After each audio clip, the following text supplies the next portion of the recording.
ठीक है, उम्मीद है सब खैरियत से होंगे। अल्लाह पाक आपको खुश खुरम रखे जी। आज मैं एक स्टोरी लेके आया हूँ आप लोगों के लिए जी। ये ख़ुसूसन उन लोगों के लिए है जो माँ बाप की केयर नहीं करते, जो ख्याल नहीं रखते। अमेरिकन एक लड़का है, माइकल उसका नाम है। माइकल नामी एक बंदा अपनी बुक में स्टोरी लिखता है। उसने एक सॉफ्टवेयर की कंपनी बनाई हुई है और उसने एक NGO बनाई हुई है ख़ुसूसन उन माओं के लिए जिनके बच्चे उनको घरों से निकाल देते हैं। उनकी वो खिदमत करता है, उनका वो ख्याल रखता है, उनकी केयर करता है। लेकिन माइकल ने अपनी माँ के साथ क्या किया, वो अपनी स्टोरी लिखता है और उससे पहले ये माजरत भी करता है कि मेरी स्टोरी में आपको गुस्सा बहुत आएगा सुन के। हो सकता है मैं आपके सामने हूँ, आप मुझे थप्पड़ भी मार दो, लेकिन मैंने अपनी माँ के साथ इतना जुल्म किया।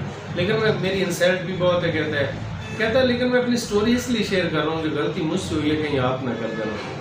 आज मैं सिर्फ रो रहा हूँ, पछता रहा हूँ, तो ये गलती कहीं आपसे ना हो जाए। माइकल लिखता है कि मैंने जब होश संभाली तो मैंने देखा मेरी माँ की एक आंख थी, एक नहीं थी। मेरी माँ एक आंख ना होने की वजह से बड़ी बदसूरत नज़र आती थी। माँ की शक्ल बड़ी बदसूरत सी लगती थी। मेरी माँ मेरा पता लेने के लिए मेरे स्कूल आती थी। मेरे दोस्त मेरी माँ का मजाक उड़ाते थे, तो मैंने माँ को स्कूल आने से रोक दिया। तू स्कूल ना आया कर, तेरी वजह से मेरी इंसल्ट होती है। माँ ने स्कूल आना छोड़ दिया। माँ के साथ बाजार किसी काम से जाना होता था तो मैं माँ के साथ कदम मिला के नहीं चलता था। माँ से खास फासला रख के चलता था कि लोग ये ना समझे कि इसकानी माँ का बेटा है। और जहाँ जहाँ से मेरी माँ गुजरती जाती थी लोग मेरी माँ का मजाक उड़ाते थे और मैं साथ इसलिए नहीं चलता था कि कहीं लोग मेरा मजाक भी ना बनाए। मैंने अपनी माँ से पहचान छुपाना शुरू कर दी। हत्ता के वक्त गुजरता रहा, नफरत बढ़ती रही। लोगों के मजाक देख के मुझे मेरी माँ से नफरत बढ़ती रही। मैंने माँ के साथ लड़ना शुरू कर दिया कि मुझे मजाक ही करवाने थे तो मुझे पैदा क्यों किया था। अगर तेरी शक्ल इतनी बदसूरत थी तो तूने शादी क्यों करवाई थी। मैं जब भी लड़ता था माँ बाप को हंस के टाल देती थी, आगे से माँ ने कभी कोई बात न की। वक्त गुजरता रहा कि मेरी मैट्रिक क्लियर होगी। मैं अगली स्टडी के लिए न्यूयॉर्क चला गया। न्यूयॉर्क जाके मैंने एडमिशन लिया और मैंने पढ़ना शुरू कर दिया। 7 साल गुजर गए, मैं स्टडी करता रहा। लेकिन इन 7 सालों में मैं एक दफ़ा भी वापस गाँव ना गया कि मेरी माँ किस हाल में रहती होगी, और ना माँ को एड्रेस भिजवाया ताकि माँ मुझसे मिलने आ जाए। माँ से छुप के रह के पढ़ना शुरू किया कि यहाँ मेरे मजाक ना बने। 7 साल गुजर गए, मुझे डिग्री कंप्लीट हुई, मुझे जॉब मिली, मैंने जॉब कर ली। माँ के साथ ये खुशी शेयर न की, यहाँ तक कि मुझे शादी की ऑफर हुई, मैंने शादी भी कर ली और ये खुशी भी माँ के साथ मैंने शेयर ना की। वक्त इतना गुजरा कि 3 बच्चे, 2 बेटे 1 बेटी, 3 बच्चे मेरे पैदा हो गए। लेकिन वापस गाँव ना गया, माँ की साल में रहती होगी। एक दिन मैं ड्राइंग रूम में बैठा पढ़ रहा था कि मेरा बड़ा बेटा रोता हुआ मेरे पास आया। मैंने पूछा बेटा क्यों रो रहा है। उसने कहा बाबा मैंने दरवाज़ा खोला और मैं गली में खेलने जा रहा था। मैंने दरवाज़ा खोला तो मैं देख के हैरान रह गया कि हमारे दरवाजे के बाहर एक चुड़ैल खड़ी थी, जिसे देख के मैं डर गया। कहते मैं भाग के जल्दी से उठा और मैंने जाकर दरवाज़ा खोला। दरवाज़ा खोल के देखो क्या देखो, पैर मेरी माँ खड़ी थी। चेहरे पे झुर्रियाँ पड़ गई हैं, बाल बिखरे हुए हैं और कपड़े फटे हुए हैं। बुरी हालत और कमर झुक गई है, सीधी खड़ी नहीं हो पा रही है, बुढ़ापे में चली गई है। मुझे देखते ही माँ के चेहरे पे खुशी आई कि आज मुझे मेरे बेटे का दीदार हो गया। लेकिन मैंने जैसे माँ को देखा मुझे फ़ौरन गुस्सा आया और मैं गुस्से से चलाया। मैं यहाँ रह रहा हूँ, छुप के रह रहा हूँ और मेरा जीना हराम करने यहाँ भी आ गई है। तो मान का बेटा मुझे एक बार घर जाने दे, एक बार घर आने दे, तुझे जी भर के देखना चाहती हूँ, तुझे जी भर के देखूंगी, अपने पोतों के साथ भी प्यार दूंगी, अपनी बहू को मिलूंगी और शाम को चली जाऊंगी। दोबारा सारी ज़िंदगी तेरी ज़िंदगी में कभी अमल दखल नहीं दूंगी। मैंने कहा तुझे देख के, माँ से कहा तुझे देख के मेरा एक बच्चा डर गया है, अगर तू घर आ गई तो बाकी वाले 2 डर जाएंगे और मैं ये नहीं चाहता कि मेरी बीवी मेरा मजाक उड़ाए और मेरे बच्चे डर जाएं, लिहाजा तुम यहाँ से वापस चली जाओ। माँ ने अंदर आना चाहा, मैंने धक्का दिया और दरवाज़ा लॉक किया और अंदर आ गया। माँ दरवाजे पे बैठी रही शाम तक, लेकिन मैंने दरवाज़ा नहीं खोला।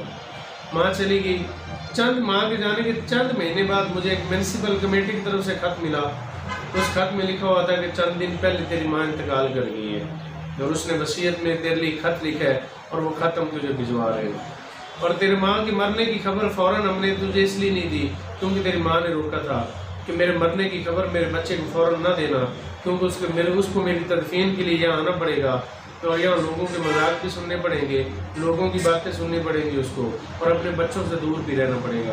और मैं नहीं ये चाहती कि मेरे बच्चे का मजाक उड़े या उसको अपने बच्चों से दूर रहना पड़े, इसलिए मेरे मरने की खबर मेरे बेटे को फ़ौरन ना देना। उसके बाद कहता मैंने माँ का खत खोला तो उस खत में सबसे पहले माँ ने माफ़ी मांगी कि बेटा माइकल मुझे माफ़ कर दे, मैंने बड़ी कोशिश की कि मैं एक अच्छी माँ साबित हो जाऊँ, पर बेटा लाख कोशिश के बावजूद मैं एक अच्छी माँ साबित ना हो सकी। बेटा माइकल तू मुझे छोड़ के चला गया, मैं सुबह उठते दरवाज़ा खोल देती थी, शाम तक दरवाज़ा खुला रहता था और मेरी नज़रें दरवाजे पे लगी रहती थी कि आज माइकल मुझसे मिलने ज़रूर आएगा, पर बेटा सुबह से शाम हो जाती और आंखें थक जाती देखते देखते रहा, लेकिन तू मुझसे मिलने कभी नहीं आया। मैं तेरे टूटे खिलौनों के साथ खेलती थी, तेरी अच्छी बातें याद आती थी तो हंस लेती थी, तेरी बुरी बातें याद आती थी तो रो लेती थी। माइकल मैंने बड़ा इंतज़ार किया, मैं तेरा लंच बुक्स रोज़ाना तैयार करती थी, मैं तेरी यूनिफॉर्म रोज़ाना इस्त्री करती थी, मैं तेरे जूते रोज़ाना पॉलिश करती थी। माइकल मैंने बड़ा इंतज़ार किया लेकिन तू कभी ना आया। आज मैं तुझे एक बात बताना चाहती हूँ माइकल, तेरा घर ढूंढने के लिए मैंने न्यूयॉर्क की हर गली में जाके हर दरवाज़ा खटखटा के और हर दरवाजे से धक्के खाए हैं तेरा घर ढूंढने के लिए। मैंने बड़ी मुश्किल से तुझे ढूंढा था माइकल। आज मैं तुझे एक बात बताना चाहती हूँ, मैं भी पहले बड़ी खूबसूरत थी, मेरी दोनों आंखें थी। तू 1.5 साल का था, मैं तुझे बेड पे लिटा के बैठ काम कर रही थी। तू बेड पे घूमता घूमता नीचे गिरा, नीचे की लकड़ी पड़ी थी, उस लकड़ी में कील लगा हुआ था, वो कील तेरी आँख में लगा और तेरी आँख ज़ाया हो गई। तू आँख से काना हो गया, तेरी आँख खराब हो गई। और कोई भी माँ अपने बच्चे की बदसूरत शक्ल बर्दाश्त नहीं कर सकती है। तेरी शक्ल बदसूरत होगी और वो मुझसे बर्दाश्त नहीं हुआ। और तू जब बाजार में बच्चों के साथ खेलने जाता था, बच्चे तुझे अपने साथ खेलने नहीं देते थे, वो तेरे पर हंसते थे, तू रोता हुआ आके मुझे लिपट जाता था और वो तेरा रोना मुझसे बर्दाश्त नहीं हुआ और वो तेरी बदसूरती मुझसे बर्दाश्त नहीं हुई और वो लोगों का मजाक उड़ाना मुझसे बर्दाश्त नहीं हुआ। इसलिए मैंने डॉक्टर से मशवरा किया और अपनी आँख निकलवाई और माइकल बेटा तुझे लगवा दी, जिसके बाद तू हमेशा के लिए खूबसूरत होगी और मैं हमेशा के लिए बदसूरत होगी। उसके बाद माइकल की माँ लिखती है, बेटा माइकल याद रखना, दुनिया की कोई भी माँ खूबसूरत या बदसूरत तो हो सकती है, पर बेटा याद रखना कोई भी माँ बुरी नहीं होती है। तो माइकल कहता मुझे आज एहसास हुआ मेरा घर ढूंढने के लिए मेरी माँ ने कितनी गलियों में धक्के खाए होंगे, कितने दरवाजे खटखटाए होंगे, कैसा मेरा घर ढूंढा होगा और मैंने माँ के साथ क्या किया। और आज मुझे पता चला जो मेरी माँ को मजाक हो रहे थे, ये मजाक तो मुझे होने थे। मेरी माँ ने मेरी खुशी के लिए कितनी बड़ी कुर्बानी दी और मैंने माँ के साथ क्या किया। और दूसरी बात कहता आज अगर मेरी माँ मरी है तो वो भी मेरी बेरुखी की वजह से मरी है, क्योंकि जब तक मैं माँ से नहीं मिला था, माँ एक उम्मीद के साथ जिंदा थी कि माइकल मुझसे ज़रूर मिलेगा। और जब मुझसे मिली और मैंने माँ को धुतकार दिया, माँ वो धुतकार बर्दाश्त ना कर सकी और माँ इंतकाल कर गई। तो कहता आज मैं हज़ारों माँओं की खिदमत कर रहा हूँ, लेकिन मुझे वो सुकून नहीं मिल रहा जो मिलना चाहिए। तो सुबह अपने माँ बाप की कदर करें, रिस्पेक्ट करें। तेज़ी से वक्त गुजर रहा है और एक दिन इस नेमत ने सर से उठ जाना है, पर्दे उठ जाना है। और जब माँ दुनिया से चली जाती है, फिर अल्लाह पाक मूसा अलैहिस्सलाम जैसे नबी को भी फरमाते हैं, मूसा संभल के आना, क्योंकि दुआ करने वाली हस्ती दुनिया में नहीं रही है। और हम ये भूल जाते हैं कि ये नहीं जाएंगे। शायद आज एक बात बताएं ना, हम घर जाते हैं ना, घर अम्मी कहीं पड़ोसियों के घर गई हो और हमें घर जाते माँ नज़र ना आए तो हमारा सिस्टर से पहला सवाल ये होता है अम्मी कहाँ गई है, माँ कहाँ गई है ना। वो कहती पड़ोसियों के घर गई आ जाती है, 10 मिनट बाद हम फिर पूछते अम्मी कहाँ गई है, वो कहती आ जाती क्या काम है मुझे बता। हम कहते काम कोई नहीं है। अच्छा माँ से कोई काम नहीं होता, लेकिन फिर भी माँ नज़र नहीं आ रही होती तो बेचैनी सी होती है। प्रॉब्लम ये है कि घर जाते ही माँ नज़र आती है और इन आँखों को आदत हो जाती है माँ के दीदार की, और जिस दिन फिर घर में माँ नज़र ना आए उस दिन एक बेचैनी सी होनी शुरू हो जाती है। फिर एक दिन कैसे हम भूल जाते हैं कि माँ ने पक्की चले जाना है, फिर वापस नहीं आना। लिहाजा उनकी कदर करें, रिस्पेक्ट करें, उनकी केयर करें और उनकी खुशियों का ख्याल रखें, उनकी खिदमत करें। Thank you very much. Allah हाफ़िज़।